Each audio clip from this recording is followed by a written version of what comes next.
Good evening, welcome to anyindia.com news. In a latest update today, Agartala, 27th November 2024.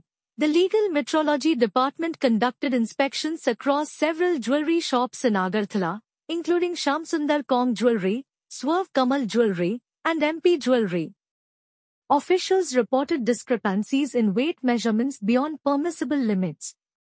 According to regulations, a difference of up to 10 milligrams in weights or weighing machines is excusable. However, the raids uncovered discrepancies of 40 to 50 milligrams, which were recorded for action. Officials assured strict measures against the offenders to ensure consumer protection and adherence to the law. The department emphasized the importance of accurate weighing practices and stated that such inspections will continue to maintain transparency in the jewelry sector. Actually, জুয়েলারির ব্যাপারটা হচ্ছে আমাদের এটা একটা routine checking. আমরা কাউরে কোনো specific কিছু নাই, এটা আমাদের ইন্সপেকশন একটা routine part of legal metrology job.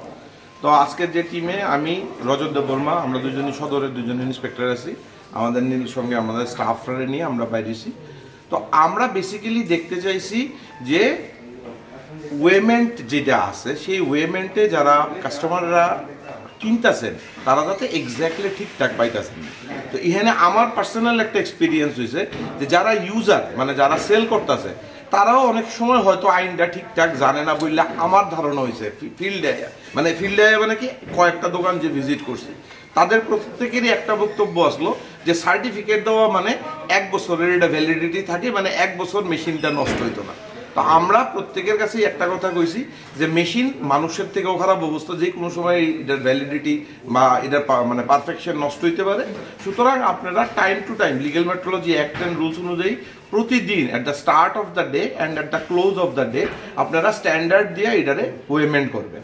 Automatically যেহেতু পাইছি না আমরা, অটোমেটিকলি আমরা 2-3 ইনস্টিটিউশনের এগেনস্টে আমরা ফর্মাল সিজার দিয়ে গেছি এবং আমরা তারা কইয়া গেছি যে পরবর্তী সময়ে তারা যেমন আমাদের অফিসে যায়, অফিসে গেলে অটোমেটিকলি এই মেশিনগুলি আমরা স্ট্যান্ডার্ডাইজ করে দিব, যাতে এদের মধ্যে যেই এরারটা আছে, যে ধরেন প্রতিটা সার্টিফিকেটে আপনারা দেখছেন যে মার্জিনাল এরার থাকে, মানে মেশিনের প্যারামিটার অনুযায়ী ধরেন একটা মেশিনের 10 mg পর্যন্ত অ্যালাউয়েবল পারমিসেবল এরার থাকতে পারে, কিন্তু যেই সব মেশিনে আমরা পারমিসেবল লিমিটের বেশি এরার পাইছি, ধরেন 10 মিলিগ্রামের জায়গায় যদি আমরা কোনোটাতে হয়তো 50 মিলিগ্রাম পাইছি, কোনোটাতে 40 মিলিগ্রাম পাইছি, সুতরাং এটা আমরা রেকর্ড করে নিছি এবং আমরা তাদের সুযোগ দিছি যে তারা যাতে অফিসে যায়, গেলে আমরা মেশিনগুলি অ্যাডজাস্ট করে দিই। এই ধরনের অফেন্সের ক্ষেত্রে কি ধরনের জরিমানার ব্যবস্থা আছে?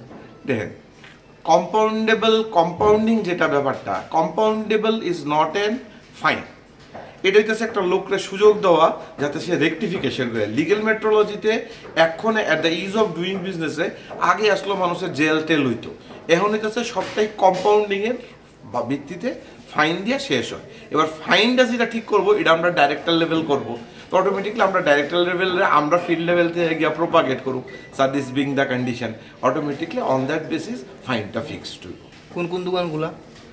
আজকে তো কেস আমরা অনেকগুলি দোকানই ভিজিট করছি, মানে আমরা কেস বুক করছি শুধু 2টাতে, একটা হচ্ছে এমপিপি জুয়েলার্স আর আরেকটা হলো আমাদের Shamsundar. Stay tuned for updates and don't forget to subscribe our channel by hitting the bottom right logo.